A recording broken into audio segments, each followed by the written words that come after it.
I would now like to call to the podium one of the people who brought me to Georgetown, Maria Lera. Maria is a senior in the McDonough School of Business, majoring in Finance and International Business with a minor in French. She is from Madrid, Spain, but moved to Rye, New York for her last 3 years of high school.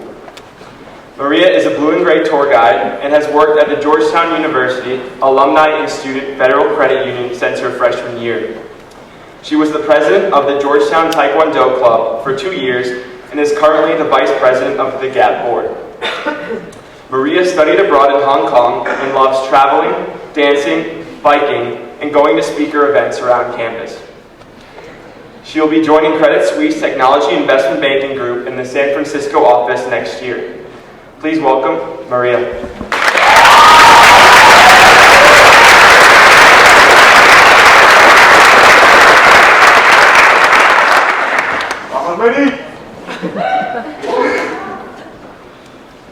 It's August 28, 2013, and I'm at my brother's new student convocation at Georgetown, watching him and 1,700 other freshmen, while Father O'Brien welcomes them to their new home. They're full of excitement, nervousness, anticipation. This moment is the beginning of a new phase of constant learning, reflection, self-discovery, and fun. A lot of fun. And they have no idea. One school at a time, they all stand up. MSB, SFS, college, NHS. Now everyone, please put on your gowns. My heart starts racing as I see the full McDonough Arena turn from a collage of thousands of colors to one unified black body. I'm a lunch of cultures with completely different beliefs, values, religions, worries, and aspirations. Coming from all parts of the world, and yet they are all one team, the Georgetown class of 2017. I find myself trying to hide my tears, because suddenly it hits me that in just 9 months, I will be the one putting on my gown. The same I used during my own new student convocation in 2010, but this time for graduation. How lucky you are, with 4 full years of this ahead of you. Welcome to the Georgetown Club. Once in a while, you find a place that makes you feel at peace. Georgetown is that place for me. Maybe it's the vibe it gives, the beautiful surroundings. Maybe it's the way it inspires me, or the memories that come to me whenever I walk down M Street on my way to the waterfront. Maybe it's the way seniors mentor me when I arrive with all my worries the first year, or the way I do the same now with the new baby Hoyas. Maybe it's the connection I feel with anyone who calls himself a Hoya, even if I've never met him before. When I was a freshman, I often found myself smiling for no reason when I walked through campus. I quickly realized that there was in fact a very good reason. Georgetown has a natural rhythm that makes me feel happy. It changes every year with the seasons, with the different events that are happening on campus, with the constant flow of ideas among students, professors, and visitors. This rhythm switch from the former president of Spain, Aznar, came to my comparative political systems class one day, when I jumped into a background move during a Rangila performance, or when Tibetan Buddhist leader Khenpo Sodarji gave a lecture about the meaning of happiness last year. Happiness. When I was in your position, I was finally deciding between 2 schools. One that was on paper, where I should have gone, and the one that had the package that I knew would make me the happiest. Although I'm an extremely rational person, I tend to follow my heart when it comes to the important things. And so I chose happiness. Because although both schools would give me an amazing and extremely high level of education, and although both schools would lead me to the same places after graduation, the journey in between would be completely different from a personal level. This was the hardest and best decision of my life. As a senior, I still find myself smiling for no apparent reason when I'm at Georgetown. I hear the music in the front lawn and instantly think of that night we stayed until 2 a.m. listening to my friend Denny play the guitar in front of Copley. Or when my friend Megan grilled her first Jug's burger as a grill master in Red Square. I see the huge line in front of Healy Hall and remember that time I was 10 feet away from Obama to later shake his hand after his speech. Or when I went to see Hillary Clinton speak, even though I had an accounting final 2 hours later. Classic Georgetown priorities. I bike away from Georgetown and laugh about the last night of sophomore year, when we decided to watch the sunrise from Lincoln Memorial after going out. Or when we woke up at 4 a.m. to attend the inauguration and almost froze to death waiting in front of the Capitol. Totally worth it. I walk anywhere on campus or in DC and know how lucky I am to live and study in a place like this. and of course, that makes me smile. I was born in Spain, finished high school in the US, interned in Paris and in New York, studied abroad in Hong Kong, and have traveled a lot throughout my life. I used to have a constant struggle with my identity because I never really felt like I belonged to one specific place. But coming to Georgetown made me realize that identity is not tied to a specific location, but to the experiences you've had and to those who have influenced and shaped your beliefs. Here I have met incredible people who have become my best friends and have even a bigger mess in their heads than I have. They have lived with a nomad tribe in Mongolia, hold 3 passports, speak 4 different languages at home, struggle to find their faith between 2 religions, or simply feel that they cannot define themselves with one label, Catholic Georgetown students. People often say that we hear multiple languages on our way to class every day, and that's true.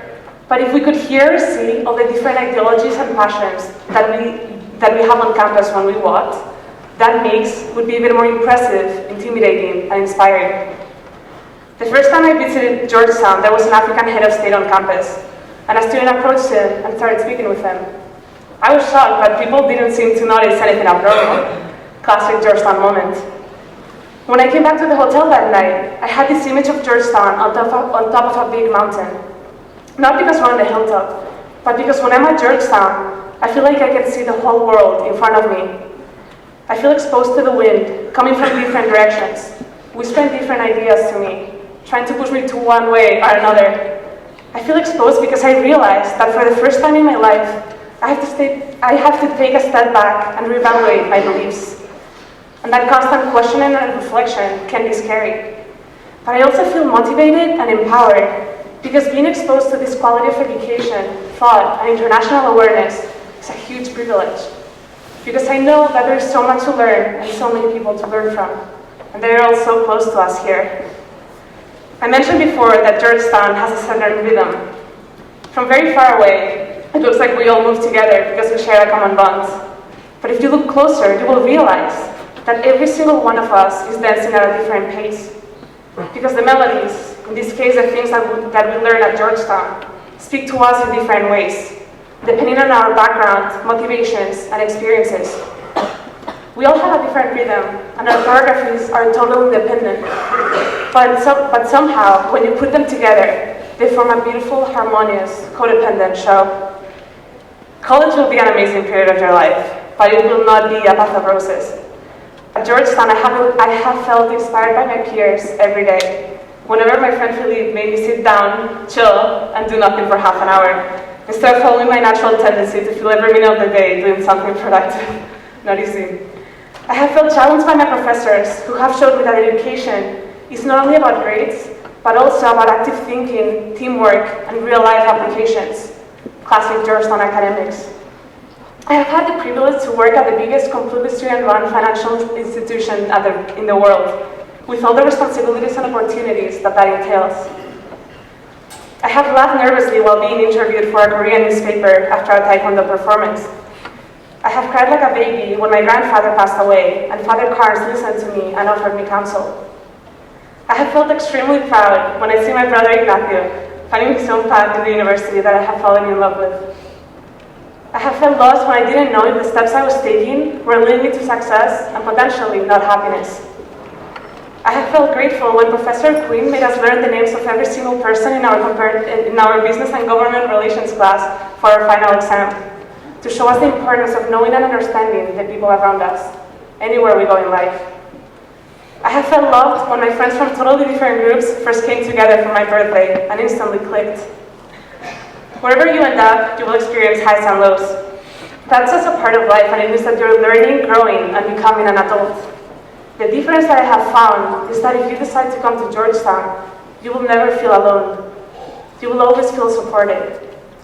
Don't get me wrong, nobody babies you here. Professors will push you to your limit and make you think outside of the box. You will have a taste of what we, not our parents, would call independence. But at the end of the day, whenever you're going through a bad time, there is always someone that you can reach out to here. I have found an adoptive family at Georgetown that takes care of me in a way that allows me to grow on my own. It's February 27, 2014, and I'm writing this part of the speech from a booth at the Tubes. We have a tradition here that's called the 99 Days Challenge. Every year, around 180 seniors sign up for this, and they have to come for 99 days in a row to what is inarguably the most iconic bar at Georgetown. As a prize, your name will be engraved on the wall for the next generations to come. There are rules you have to follow and certain traits that are checking points. By the end, less than a third make it. I still don't know if I will. But taking part in this tradition is helping me see that we have all come full circle. I found out a couple of weeks ago that the 99 days represent the last 99 days before graduation. That realization brings a whole new emotional layer to what we're really doing in this bar. Each theme night of the week, you will find seniors having many glasses of wine on Sunday wine night, singing like crazy on country night, screaming our answers away on trivia night, or dancing to Beyonce on seniors night. I used to think that becoming a senior would be the saddest thing in the world, that I would have to chain myself to a tree and not let anyone take me away from this magical university. But seeing my friends at Tombs every day, seeing how far we have come in the past 4 years, seeing all the amazing things that we have accomplished thanks to each other's help, that view makes me so incredibly happy. We all started at different spots, some of us with no idea about what we wanted to do, some of us with a 10-year plan of our lives after college. We have all changed our minds a million times. We have all been ecstatic and disappointed. We have all found a place in which we feel accepted as we are, and yet challenged to keep us awake. We have all been slapped in the face due to failed friendships, and we have all felt the ultimate joy that comes with spending quality time with those we love. And all of that we have gone through together. Georgetown is a place of academic excellence, but many schools have that characteristic. What is way more important for me, now that I reflect on my 4 years here, is that Georgetown is a place for spiritual dialogue. If for you that means religion, so be it. You will have late-night discussions on the differences between Buddhist and Catholic thought. I have often found myself amazed by the breathtaking energy that surrounds the statue of the Virgin Mary in front of White Governor, especially on a snowy day. But the spiritual dialogue that I'm talking about is more than that. It's a dialogue that triggers a certain switch in your heart and in your brain that makes you curious and opens your mind to new ideas and to new forms of learning. It makes you vulnerable, because bringing down your prejudices and your intellectual and emotional barrier is the only way you will be able to truly grow.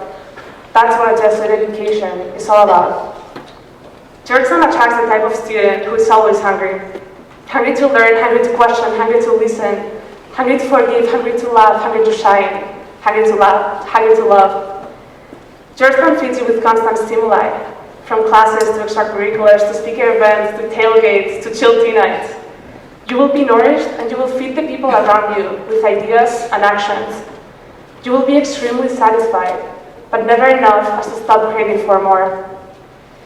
People talk about the famous freshman 15. I tell you today that there's another emotional, intellectual weight gain that you should be aware of if you decide to come here, the Georgetown 100. After 4 years, I feel 100 pounds wiser and more innocent, more ambitious and more humble, more nervous and more confident. An oxymoron? I don't think so. I am wiser because by taking my own steps, I have fallen many times, but gotten up even more. I am more innocent because I realize that this is just the beginning of my life. I cannot wait to discover the world that Georgetown has prepared me for. I am more ambitious because this academic environment has shown me what I can do and what I want to do. I am more humble because being around these brilliant people 24/7 has shown me the importance of listening and respect, and that I still know nothing. I am nervous about entering the real life, but although this new phase is intimidating for all of us seniors, I am confident that Georgetown has given me the tools to succeed in finding my own rhythm in life and in speaking my mind. It's April 11th, 2014, and in only a few weeks, I will have the honor to carry the Spanish flag during the class of 2014 Convocation. I will wear the black gown I wore on the first day of my freshman year, and I will look at my parents, my brother, and my grandmother, who doesn't understand a word of English. While pursuing the joy that tells us how lucky we are for having the family we have, how lucky we are for having a second home at Georgetown forever, and I will be happy. Thank you very much.